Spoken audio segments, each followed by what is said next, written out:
the boss is back. That phrase ripples through the Grant Group headquarters like a warning siren. Assistants scramble, employees straighten their posture, and the air itself seems to tighten. Jason Grant has returned. Jason isn't just another CEO. He's the prodigy of the corporate world, the man whose reputation precedes him.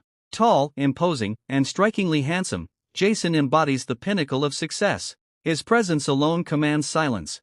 Yet beneath that polished exterior lies a man with quirks that make him unforgettable, quirks that reveal themselves in the smallest details. Take the flowers in the lobby. Real blossoms, carefully arranged to impress visitors. Jason barely glances at them before dismissing the gesture. 3 days and they wither. Replace them with fake ones. Reusable, practical. His assistant blinks, stunned, as Jason adds coldly, expense 60%. The other 40%? Out of your pocket. That's Jason Grant in a nutshell, brilliant, ruthless, and unwilling to spend a cent without purpose. Other CEOs throw money around for appearances. Jason? He makes his staff pay for their own mistakes. But even a man like Jason can't control everything. Because waiting for him in the shadows of his family legacy is a demand that money alone can't solve. His grandfather, Edward Grant, a titan of old-world honor, calls him in with a project unlike any other. Not a merger, not an acquisition. Something far more personal. Marriage. Jason scoffs. In his world, contracts are signed in boardrooms, not at altars. But Edward is immovable. Decades ago, in the chaos of war, a comrade saved his life. A promise was made, their grandchildren would one day marry. And Edward intends to keep that promise, no matter how outdated it seems. Jason resists until Edward reveals the leverage. $800 million in frozen equity. Untouchable unless Jason agrees to marry the girl. 1 year of marriage, then the fortune is his. Refuse, and the money vanishes forever. Jason's jaw tightens. To him, it feels less like tradition and more like robbery. But the stakes are too high to ignore. And then comes the twist. The girl isn't a polished heiress or a glamorous socialite. Her name is Domino Carter. And she's no stranger to blood. Literally. Because while Jason rules skyscrapers, Domino rules the slaughterhouse. A hands-on butcher, decisive and unflinching, she carves through pigs with the same precision Jason uses to carve through contracts. To Jason, she's chaos incarnate. To Domino, he's a flashy peacock, arrogant, but undeniably her type. Their first meeting is a clash of worlds. Jason recoils at the sight of her knife, horrified that his grandfather expects him to marry a butcher. Domino, on the other hand, sizes him up with a smirk. Money and looks, she thinks. This engagement? I'm satisfied. Jason bristles. I'm the hottest guy in business. And you're marrying me for a pig farm? Domino doesn't flinch. What else? You're harder to please than our breeding pig. Germaphobe. The insult lands like a slap. Jason, furious, declares the wedding off. But his assistant reminds him, $800 million. If he walks away, it's gone.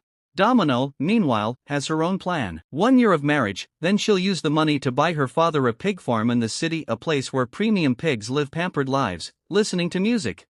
The wedding happens. Jason, stiff and reluctant, Domino, bold and unbothered. Her father watches with skepticism, muttering that this city boy looks high maintenance. Domino reassures him, even a 300-pound pig, I can flip with my bare hands. Don't worry, Dad.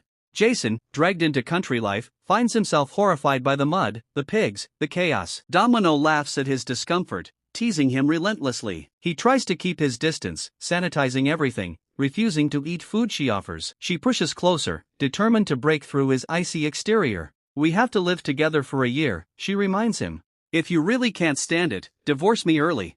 I'm fine with it. Jason narrows his eyes. You want a divorce? Fine, but give me the $800 million first. Domino smirks. In your dreams, the battle lines are drawn. Their arrival at the Grant family estate only intensifies the tension. Jason's relatives, polished and judgmental, eye Domino with disdain. Mandy, a sophisticated graduate from the London School of Economics, openly suggests she's a better match for Jason. Domino, unfazed, compliments Jason's mother with disarming sincerity, calling her radiant like Venus herself. The room bristles, but Mrs. Grant softens, charmed by Domino's energy. Mandy tries to undermine her, hinting that true elegance requires preparation, gifts, and education. Domino fires back, exposing Mandy's thinly veiled jealousy. Even the pigs in our village know better than to poke into someone else's pen, she says, cutting through the pretension with brutal honesty. The clash between Domino and Jason's world has only just begun. The Grant estate is buzzing with tension.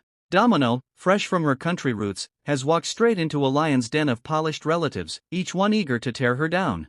You're jealous, aren't you? Jealous of my mother-in-law, who raised Jason single-handedly, built him into the man who carries Grant Holdings on his shoulders, and still manages this entire household. You, Aunt Grace, live carefree, feeding only yourself, with no son to raise and no chores to manage. All that free time, and you spend it making snide remarks. Who else could be as lucky as you? The room freezes.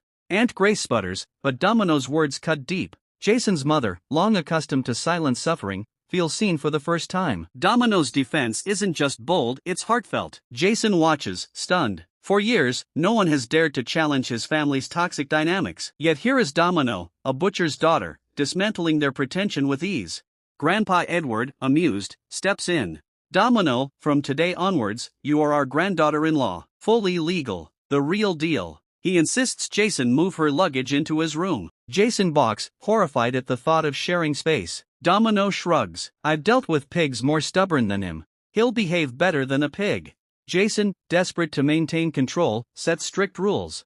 1. She must disinfect before entering his room. 2. She cannot touch anything inside. 3. They must keep to their own sides, with a clear boundary. Crossing it means a $10,000 fine. Domino laughs. Are you a museum artifact? Or a golden idol in a temple? You won't even let me touch you?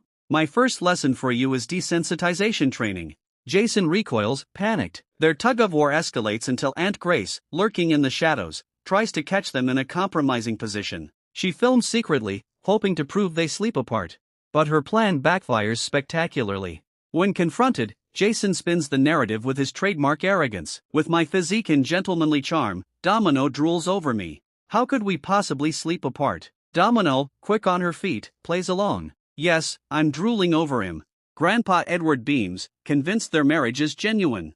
Aunt Grace, humiliated, is scolded for sneaking photos. Jason and Domino exchange a glance, reluctant allies in this charade. Later that night, the tension shifts. Jason collapses, Domino rushing to his side. Their lips brush in a chaotic accident, leaving Jason flustered. Your lips, they're soft. Domino smirks. I'm losing my mind. By morning, Jason's lip is swollen. He blames Domino. She counters, if you hadn't dragged me, I wouldn't have kissed you. Their bickering continues over breakfast, Domino cheerfully devouring food while Jason sulks. She compares him to temperamental pigs, insisting even they become docile after her knife work. Jason storms off, clutching his stomach, overwhelmed by her relentless energy. Jason's mother, however, sees something different. Everyone has their match. My precious son finally has someone who can handle him. Jason, desperate, seeks advice from Evan, a divorce lawyer. He disguises his plea as a friend's problem. My friend was forced to marry someone violent, cruel, clueless, tacky. She lusts after his body. How can he make her ask for a divorce herself? Evan raises an eyebrow. You have friends? If she lusts after him, divorce won't free him. He'll still be stuck with her. Jason groans. Domino's persistence is suffocating. Meanwhile, Domino overhears his insults. Clueless? Super tacky? Nothing in common? Her eyes flash with fury. I'll make him take that back on his knees. Jason's mother intervenes, ordering the brand department to deliver couture, shoes, bags, and jewelry in Domino's size. If Jason won't respect her, the family will elevate her. Domino, delighted, embraces the transformation. Jason, cornered, tries to avoid bringing her to the office, but fate conspires against him. Domino arrives, determined to prove herself. Jason paces nervously, muttering to a colleague. If she cheated, I'd thank my lucky stars. Cheating would be perfect. The stage is set for chaos. Jason Grant has always believed that money and power could solve any problem. But now, trapped in a marriage he never wanted, he finds himself plotting in desperation. His target? Domino Carter, the butcher's daughter who refuses to bend to his rules. His weapon? Evan Quinn, childhood friend and divorce lawyer extraordinaire. Jason corners Evan in his office. Do me a favor. Create an opportunity, spread some rumors, make her ask for a divorce. Evan leans back, amused. Jason, you know me. I'd rather ruin 10 marriages than leave a loveless couple together. But seducing your wife? That's beneath me. I have professional ethics. Jason scoffs. Professional ethics? You specialize in divorce litigation. Don't pretend you're a saint. Evan smirks, eyes glinting. My ethics are simple: stand by my client, immerse myself, show real emotions, sometimes even flirt. Short of death, there's no marriage I can't break. Domino enters, radiant in a new outfit chosen by Jason's mother. Evan's jaw drops. Jason told me you lacked charm. Seeing you now, I realize he's blind. You're stunning. Jason bristles, furious at Evan's wandering eyes. Domino, however, laughs. Flirting? Try it and I'll cut your tongue out. Jason's plan is unraveling. That evening, Domino cooks dinner, braised meat from her father's prized pigs. She beams with pride, offering it to Jason and Evan. Jason refuses, declaring he won't be manipulated by food.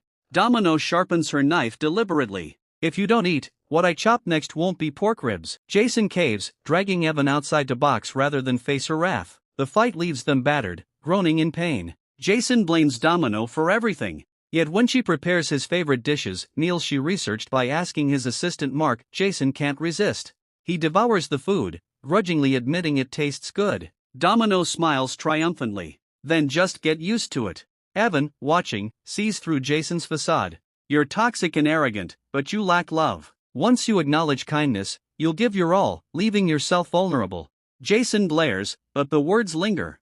Domino, meanwhile, learns of Jason's brother, Charles Grant, the golden child, sensible, generous, praised by everyone. Unlike Jason, Charles saw the big picture, making him the better heir in many eyes. But Charles went abroad to study architecture, leaving Jason to shoulder the family empire alone. The shadow of Charles haunts Jason. His temper, his obsession with money, his relentless drive, all born from the rivalry. Domino listens, realizing Jason's coldness hides old wounds.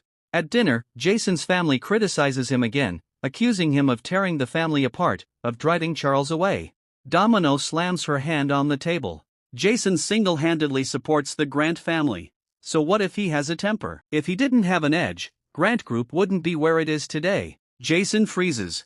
For the first time, someone defends him. Domino decides to ease his stress. She plans a camping trip, dragging Jason and his mother into nature. Jason resists, claiming he has international meetings. Domino scoffs. Who has meetings on weekends? Spend time with your wife and mom. At the campsite, Domino revels in the fresh air. Jason, however, complains about mosquitoes, insisting they could stargaze from the roof with a telescope. Domino ignores him, snapping selfies with his mother. Jason's face, caught mid-smirk, becomes her wallpaper. He demands she delete it. She refuses, posting it online with the caption, "Daughter-in-law brings son back to earth." Arrogant CEO breaks character. Jason cedes, but beneath the anger is something else, a flicker of warmth. For the first time, he's being pulled out of his sterile bubble, forced to live, laugh, and stumble like an ordinary man. Back at the estate, Domino continued her relentless charm offensive. She teased him about his balance, clinging to his arm with playful insistence. You can't even walk straight. Zero balance. Jason snapped. Then why hold on so tight? Domino grinned. Because if I fall, you'll catch me. My hands belong here. Jason's mother, watching, offered ice cream. Domino accepted gratefully. Jason, who despised sweets, shocked everyone by taking a bite. It's so sweet, he muttered. Domino laughed. Fooled you. How could ice cream not be sweet? That night, Domino presented him with goofy dolls, insisting one look like him.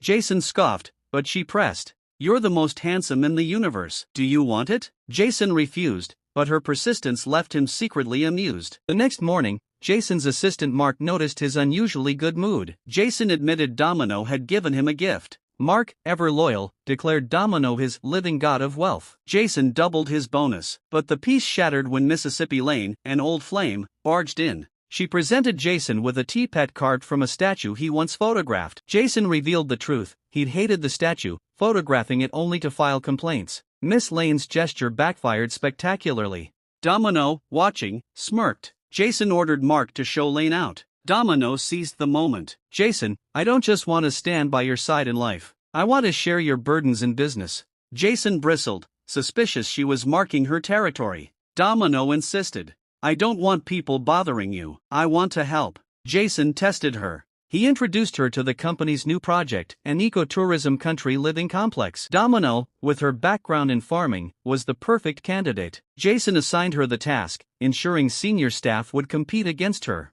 Domino accepted eagerly, realizing this was her chance to prove herself and buy her father the pig farm she'd always dreamed of. Jason, conflicted, told himself it was only to prevent gossip. Yet he couldn't ignore her determination. Meanwhile, whispers spread. The project was notoriously difficult. Designers had rejected countless proposals. The only hope was Leon Woods, an industry legend who would even turn Jason away. Staff mocked Domino, certain she would fail. But Domino worked tirelessly, pouring her heart into the bidding document. Jason discovered her notes, filled with poetic lines, thinking of Jason till break of day, my heart has so much to say. Jason sighed, I just want to stay. Jason froze. This wasn't just business. Domino's feelings were real. When confronted, she confessed, I don't want any contract anymore. I do like you. Jason's world tilted. The marriage had begun as a transaction, a contract bound by money and obligation. But now, Domino was blurring the lines. Jason, the man who prided himself on control, found himself vulnerable. And just as his defenses began to crack, Charles Grant returned. The golden child. The brother who had haunted Jason's every step. If anything happens to Domino, I'll chop your head off and feed it to the pigs, he warned his staff. At the salon, Domino encountered Mr. Lewis, a designer dripping with sleaze. He dismissed her as a naive girl, suggesting intimate contact was the key to creativity. Domino's eyes blazed. You look like a slimy toad. Even flies would slip off your face, full of filthy thoughts. Take a look in the mirror and know your place. Lewis threatened to ruin her career. Domino didn't flinch. She raised her voice, invoking her butcher's strength. Insult me again and I'll show you my pig slaughtering skills. The man cowered, begging for mercy. And then, fate intervened. A quiet figure stepped forward. I'm a designer too. Leon Woods. Domino blinked. The name was legendary. Leon Woods, the unattainable master, the man who had even rejected Jason himself. Yet here he was, intrigued by Domino's fire. He invited her to his studio. Jason, upon hearing, was consumed by jealousy. Stay away from men who try to get close to you. Don't smile at them either. Domino teased him. Don't tell me you're jealous. Jason snapped. We're husband and wife. I won't let anyone target what I care about most. Back at Grant Group, whispers spread. Domino claimed Leon Woods wanted to work with her. Colleagues scoffed, accusing her of forging business cards, lying to climb the ladder. But then the truth arrived, a letter of intent from Woods himself, appointing Domino as head of the Greenland Complex project. Jason announced it publicly. I officially appoint Mrs. Domino Carter as general manager. The office erupted. Some were stunned, others furious. And then Charles Grant appeared. Jason's brother. The golden child. The rival who had haunted him for years. Charles smirked. Since when did you learn to use your power to please people? You really care about her, don't you? Jason bristled. If you dare pull any tricks, I'll make you pay. But Charles's words cut deep. The things you like shouldn't be written on your face. If someone wants to take you down, they'll target what you care about most. The rivalry was reigniting. Meanwhile, rumors spread like wildfire. Domino was accused of riding in luxury cars, trading favors with sugar daddies, and being inappropriately involved with Leon Woods. A complaint letter reached headquarters. Jason himself came to investigate. Employees whispered gleefully, certain Domino would be ruined. But Jason stormed in, furious. Who dared spread dirty rumors about Mrs. Grant? Domino stood tall. I don't need anyone to vouch for me. Whoever started these rumors, I'll hold them accountable. Jason silenced the room. Let me introduce myself. I am Domino's sugar daddy. I am also her husband, Jason Grant. Gasps echoed. Jason slipped a ring on Domino's finger in public, claiming her before everyone. The gossipers crumbled. The culprits were exposed and fired, blacklisted from the industry. But the revelation didn't end there. Leon Woods was unmasked. He was Charles Grant, Jason's brother. The betrayal burned. Jason confronted him. Did you use Woods' identity to get close to Domino, aiming to ruin her reputation and drive a wedge between us? Charles sneered. Looks like a marriage built on profit makes you insecure. Growing up, you tore this family apart. A selfish person like you has no right to talk about limits. The brothers clashed, fists flying. Evan, dragged into the chaos, groaned. Last time you fought as a couple, you made me your divorce lawyer. Now you fight as brothers and I'm the one getting beat up. I'm done breaking it up. Just kill each other. Jason and Charles, consumed by years of resentment, ignored him. Their rivalry had reached a boiling point. Jason buried himself in work, his temper simmering, his pride wounded. Domino watched him retreat into his old habits, late nights, endless meetings, shutting out the world. She refused to let him drown. When Jason's mother confided that he always worked late when upset, Domino made a decision. Mom, Jason can't keep doing this. His employees matter too. I'll take him off for a few days, change his mood. Jason resisted, claiming he had work. Domino pressed. Please, Treat it as our honeymoon. We've been married this long and never gone anywhere. Reluctantly, Jason agreed. They arrived at Barley Village, Domino's hometown. Her parents greeted them with warmth, embracing Jason as family. Her mother cooked Domino's favorite dishes, insisting Jason was their child now too. For the first time, Jason heard words he'd never known. Are you tired? Not numbers, not performance, but concern for his well-being. At the pig farm, Jason stumbled through chores, feeding pigs with sore arms. He marveled at the complexity of raising animals, the special feed, the care, the cleanliness. Domino teased him. So all this time, I was raising you like a pig. Jason groaned, but beneath the joke was truth. Then disaster struck. Jason accidentally fed breeding herbs to the pigs, sending hundreds into heat. Chaos erupted. Domino's father panicked, fearing the pork would be unsellable. Jason stepped forward. I'll take full responsibility. But Domino stopped him. We mixed the feed together. We're family. We fix mistakes together. Her father agreed, fetching vaccines to solve the problem. Jason, stunned, realized what family truly meant, not bearing burdens alone, but sharing them. That night, under the stars, Jason opened up. He confessed the story that had haunted him since childhood. He and Charles had once been close. But at age 10, Charles led him up a mountain. They encountered kidnappers. Charles offered their New Year's money, begging to let them go. The kidnappers agreed to release one. Charles told Jason to run for help. Jason, terrified of the dark, waited. But Charles never returned. Locked in a ruined house, Jason endured rats and roaches, lightning flashing over filth. He waited for his brother, but Charles abandoned him. The trauma carved itself into his soul. Every time he saw Charles's face, he remembered that night. Domino listened, her heart aching. Jason, you shine like a shooting star, carrying pain alone. Please don't blame yourself. If you want to cry, I'm here. If you want to be vulnerable, I'm here. Jason's walls cracked. For the first time, he allowed himself to feel. The next day, Domino confronted Jason's mother. Mom, Jason told me about his childhood. I think there are misunderstandings. You know the truth, don't you? You kept it hidden for the family's sake. But Jason has been enduring. Charles has been running away. Nothing has gotten better. Is this really what's best for the family? The air grew heavy. Secrets long buried were about to surface. Domino listened, her heart heavy. These two clearly care about each other, but they're too stubborn to admit it. They wasted all these years. If they're going to reconcile, it's up to me. She refused to let the family remain broken. Life in Barley Village had softened Jason. He bathed piglets, clumsily but with determination. Domino teased him. You're pretty quick. Jason smirked. I'm Jason Grant. Everything is a piece of cake, even pigs. Domino's mind raced with ideas. Why not combine the country living complex with the pig farm? Build a piggy paradise. Treat pigs as pets, add rides, make it tourism and farming together. Jason chuckled, but her vision was infectious. It won't be easy, but I'll help you. Domino's dream was becoming real. As Jason's birthday approached, Domino grew secretive. Jason noticed, suspicious. My wife is acting sneaky. Is there good news you want to share?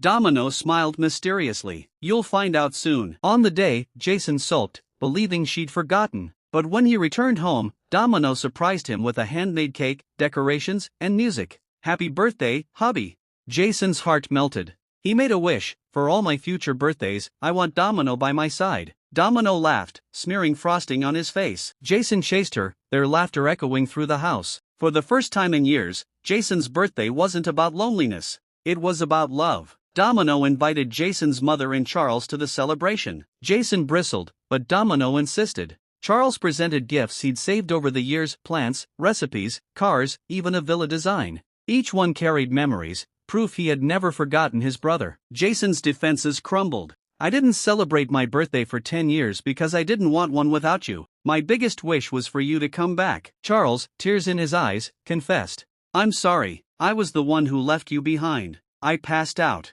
I never meant to hurt you. I promise I'll never leave you again. The brothers embraced, their feud dissolving. Domino watched, tears streaming. She had done it, reunited a family torn apart. Jason's mother handed Domino a family heirloom bracelet. Thanks to you, we're reunited. Charles offered his help. If you need anything, come to me. I'll do my best. Domino smiled. I do have one thing. Help me build Piggy Paradise. Charles agreed, promising to make it a masterpiece. Together, Jason, Domino, and Charles sketched plans. Rest areas, sculptures, dining zones, flower stalls. Domino brewed coffee, watching them debate layouts. Jason offered funding, but Domino insisted on finding investors herself. She entered a rural revitalization roadshow, pitching Piggy Paradise with passion. Jason prepared to swoop in if she failed, ready to play the hero. But Domino stunned everyone, securing over $100 million in investments. Reporters asked about her inspiration. Domino smiled. First, my husband. He gave me ideas and support. Second, my father. He taught me how to raise pigs. Jason, listening, felt pride swell. Domino wasn't just his wife. She was a visionary. But shadows lingered. Their marriage had begun as a contract, 1 year for $800 million. That year was ending. Jason wrestled with fear. I don't want to leave Domino. I just don't know if she's willing. Grandpa advised him. If you want to keep her, express your feelings, don't bottle them up. Jason made a decision. He transferred all his assets to Domino, declaring her his financial partner. His friends mocked him. Jason Grant, stingy as ever, giving his wife control? Jason smirked. A wife managing finances is natural. But he had bigger plans. He wanted to propose. Domino, too, planned a proposal. She confided in Jason's mother, crafting a heartfelt speech. On the day, both arrived with rings, both ready to speak. Domino went first. Jason, we married because of a contract. But over this year, you gave me so much. You helped me achieve my dreams. I don't just want 1 year, I want a lifetime. So I want to sign a new contract, for life. Jason's voice trembled. I'm flawed. Cheap, a clean freak, bad with words, but you taught me how to love. If the term is a lifetime, I'll be your student forever. They exchanged rings, tears flowing. The ceremony was grand. Guests filled the hall, music soared. Jason and Domino stood before the officiant. Jason Grant, do you take Domino Carter to be your wife? I do. Domino Carter, do you take Jason Grant to be your husband? I do. They kissed, sealing their vows. Jason's mother wept. Charles smiled. Grandpa beamed. Evan, reluctantly attending, muttered, finally, no divorce case for me. Domino and Jason slipped away, leaving the reception behind. Where are you going? Their mother called. Jason grinned. To have some fun. Love isn't about perfection. It's about seeing each other's flaws and choosing to stay. Jason, the arrogant CEO, and Domino, the butcher's daughter, had begun as strangers bound by a contract. But through laughter, fights, jealousy, and dreams, they found something real. Jason fell for the butcher's daughter. And together, they built not just Piggy Paradise, but a paradise of their own.